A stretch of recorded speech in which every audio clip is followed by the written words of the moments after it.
A standoff in Seattle. The fire department was able to locate another additional victim inside the basement. Leaves 2 dead in the Montlake neighborhood. Our cameras have been at the scene for 6 hours. Impact at the port. We've found kind of the cheapest options to kind of get through this and to get us to Seattle, and it's still costing us, hundreds and hundreds of thousands of dollars. How a potential rail strike could grind Amtrak trains to a halt, and the consequences for the Emerald City. If I do nothing, something terrible is going to happen. And if I do something terrible might happen, but it might not. The search is underway for a man accused of attacking a woman at a spa. More of her story coming up. Pencils down in Eatonville. This process has really felt a little bit disrespectful and that there are different priorities. We are following the teacher strike there, now in its 7th day. The latest on negotiations. Right now, Seattle police are investigating a fatal fire in Seattle's Montlake neighborhood. We know 2 people are dead. Seattle police say officers responded to multiple 911 calls on 25th Avenue East. Those calls were for a man yelling and a woman in distress. When officers arrived, they found a man armed with a knife, and things escalated from there. King 5's Erica Zucco is joining us live from the scene. Erica, what else do we know? Well, police are still investigating here, and several streets are still blocked off in this neighborhood. And if you take a look behind me, you can see where police have it taped off. You can see the wood that's in front of the home there after catching fire this morning. Now, I want to break down a timeline of what police say happened. They say around 8:30, dispatchers got a 911 call from a home hearing a man yelling and a woman in distress. Officers showed up there to find a man who said he was armed with a knife and refused to come out, according to SPD. He told police that the woman inside was hurt, so officers went inside and saw that a fire was burning. SPD SWAT went inside with oxygen tanks on and eventually had to leave as the fire became too dangerous. The smoke and actually flames were so much that they had to step back. At that point, they realized that no one would actually be able to survive inside the residence, and we then turned it over to fire. And firefighters rushed to the scene to put the fire out. Police say that they found one person inside who they referred to as the suspect who had died in that fire. And later, firefighters also found the other person, a woman who police referred to as a victim, dead inside as well. They say that earlier today, 4 officers had to be brought to Harborview for smoke inhalation, but at last check were in stable condition. At this point, they have not released the identities of the people who were found dead inside. Live in Seattle's Montlake neighborhood, Erica Zucco, King 5 News. Right now, Amtrak is suspending service on some of its long-range routes. That includes the Empire Builder from Chicago to Seattle and 2 routes from Chicago to California. This is the result of a potential rail strike, and it could have a big impact here in Washington state. Our state's freight systems handle a lot of products that come through our ports every year. The Washington Department of Transportation tells King 5 the state's freight system handles nearly 600 million tons of cargo every year. That's a total of about $677 billion. It handles nearly everything like farm products, coal, lumber, wood, even trash. It mostly transports farming products like corn, soybeans, and wheat. That strike could start as soon as Friday. The WashDOT says if 12 unions decide to strike, the impact will be immeasurable. King 5's Kristen Goodwill has been following this story all day. She joined us live now at Amtrak. So, Kristen, why did they decide to cancel these routes ahead of the union's decision? Well, a WashDOT spokesperson tells me Amtrak decided to cancel these routes ahead of time so that passengers weren't stranded mid-trip if rail workers do decide to strike. If that does happen, though, everything will be halted. It's a decision that train goers are shocked by, and I talked with one couple who is stuck now in Chicago. Brent Parker and his girlfriend Quinn had planned their cross-country trip more than a year ago. They were going to ride the rails from New York City to Chicago and from Chicago to Seattle for their friend's wedding. Once they got to Chicago, Brent said he found out their trip was canceled. At that point, they had to scramble to find hotel rooms and the cheapest flights to make it in time for the wedding. The whole point of our trip aside from my friend's wedding was the train. We were super excited for that, and I totally understand it's not Amtrak's fault, and I have nothing but respect for the workers and unions and stuff like that. But it's just, not only was it the just abrupt cancellation, but it's the fact that they have seemingly done so little to kind of reimburse us or help us through this that I think has kind of been a little aggravating, to believe.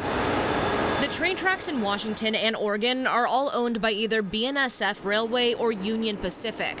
Their workers are the ones potentially going on strike. Amtrak cannot run without dispatchers. Amtrak Cascades trains are still running at this point, but they do have buses on standby to pick up passengers should a strike happen. We can expect that to happen if they decide to strike as early as tomorrow at 9:01 p.m. our time. Live here in Seattle, I'm Kristen Goodwillie, King 5 News.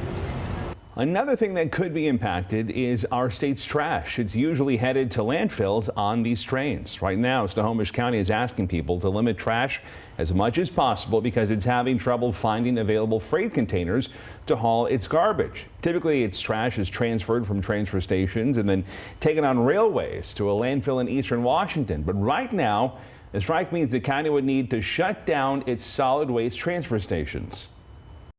We're trying to figure out where we can actually get our garbage to a landfill. So that's problematic. Snohomish County doesn't have its own landfill. Ours all goes to eastern Washington. So we're talking to other local landfills like Cedar Hills and Cowlitz County, etc. But they have obligations to take their customer garbage before us. So it's very, very difficult to find other capacity locally. The county has representatives in D.C. right now speaking with representatives about this issue. The Biden administration says it's working to avert a strike. The White House says the president has personally tried to bring the parties together. Just yesterday, while he was in Boston, the president called both the unions and the companies to alert to avert a strike. The White House has been discussing contingency plans. A strike would halt nearly 30% of the nation's freight. Ships, trucks, and airplanes can help keep supply chains moving, but we're told in many cases they're not as economical as rail. It is day 6 on the picket lines for teachers in Eatonville. Labor negotiations between the school district and the union are underway right now. King 5's Natalie Swaby joins us live with the latest on that strike. Natalie. Well, there's about 1,800 students enrolled in the district who are waiting to learn when they will head back to school. But contract talks have been tense, with teachers just yesterday announcing a no confidence vote in the district superintendent. I really love coming here and riding my scooter in the skate park. Brothers Hank and Carson Benham are still on summer break, one that's been extended by a week in Eatonville.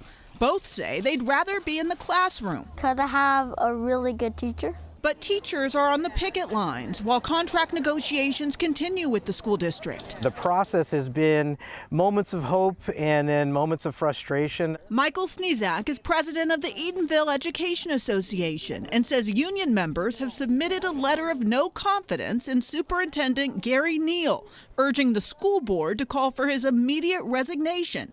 Neal has had the job for more than a year. We want our students to be the #1 priority for him. So we didn't feel that was the case, so that's how the vote of no confidence came into play. An Eatonville school district spokesperson said the superintendent was unavailable for an interview today because the district's team is at the bargaining table working to reach a deal. But it's our class size issues and our support for our students is really what keeps us separated. If a deal with the district is not reached today, the union plans to gather with community members tonight in our next hour. I'll have more about that and the key issues still being negotiated. Live in the newsroom, Natalie Swaby, King 5 News. After a week-long teachers' strike, school was back in session today in the state's largest school district, Seattle Public Schools. Teachers voted to suspend their strike yesterday after reaching a tentative agreement with Seattle Public Schools. The agreement calls for a 3-year contract with special education staffing ratios maintained or improved. It also includes mental health staffing in all schools and raises. A final vote on the agreement is scheduled for later this week. We worked as a bargaining team to say, this is not just about changing Seattle Public Schools. It is about making this district better. Students will have to make up the days missed because of the strike. The dates will be negotiated by the district and union before being added or approved by the school board. With 50,000 students back in class today in the Emerald City, let's check in on your forecast for the rest of the school week. Hey, so yeah, we already see cooler temperatures and cloudy skies and a little sun to go along with that too. Now Friday is when we possibly could see maybe a few showers roll on by, but today we saw highs back in the upper 60s, lower 70s. That again was what we had around yesterday when we hit 60 degrees, which was the first time we had a high in the 60s again since back in July. That was mid-July. Now we do have some clouds here across the western side of the state. Some showers and storms across northeastern Washington right now. Current numbers sitting around where those highs are. 72 in Renton, 70 in Puyallup, and then about 68 in Shelton, 60s up around Bellingham. Everett will see numbers drop from the 70s down into the 50s here as we go into the night. Very little in terms of any breaks in the clouds. You'll see as we head on into the day tomorrow for Olympia. We'll see those numbers back up around 70 as we head into the afternoon. Yeah, check it out. We are expecting to see that the forecast should be pretty nice as we go into tomorrow. This is going to be Thursday. Temperatures in the low 50s, eventually starting to climb back up around that 70-degree mark by the evening hours. And then, yeah, it looks like the rain is coming around for Friday. We'll talk more about how widespread those chances are coming up. Seattle police are still searching for the man they say violently attacked a woman inside of a spa near Madison Park. And now we are hearing the terrifying details from her. King 5's Angelique Hockaday is in Seattle's Madison Valley neighborhood with more. Amber Myers is the woman attacked. She says the suspect made her lock these doors, demanded cash, and when she told him there wasn't any cash, he then pushed her into a laundry room, all at knife point. Now, take a look at your screen. Police have identified the suspect as 33-year-old Jordan Alexander. He is 6'1" with a slim build and shaved head. Police say this new video shows Alexander right outside the spa here on Madison Street back on August 31st. Myers said she was on the phone with her dad when the man walked in. She thought he was making a delivery, but after a quick verbal exchange, she says that's when he jumped behind the desk and put a knife to her ribs, demanding cash. After he realized there was no money, he pushed her into a laundry room where Myers said he was going to rape her. But he was interrupted when her coworkers walked in and he ran away. Now, more than 2 weeks later, she still remembers the moment during the attack she chose to fight back. I kind of flip-flopped in my mind, like, should I just comply and get it over with, or just fight him? And then I came to this conclusion where it was like, if I do nothing, something terrible is going to happen, and if I do something terrible might happen, but it might not. So those odds seemed better. When police arrived, Myers says they searched the package he was carrying and found it was full of other knives. Officers say Alexander escaped from a work release program and is often seen around the Capitol Hill neighborhood wearing different disguises. And while Myers says she is shaken up, she also says the community here has rallied together to come up with new ideas on how to keep safe, including installing new security cameras here. As for police, they're asking anyone who comes across Alexander not to approach him, but to call police. For now, reporting here in Seattle, Angelique Hockaday, King 5 News. Next on King 5, right now crews are on the ground in Anacortes and Yakima searching for a missing boy and woman. We're going to show you the two faces authorities hope you can find.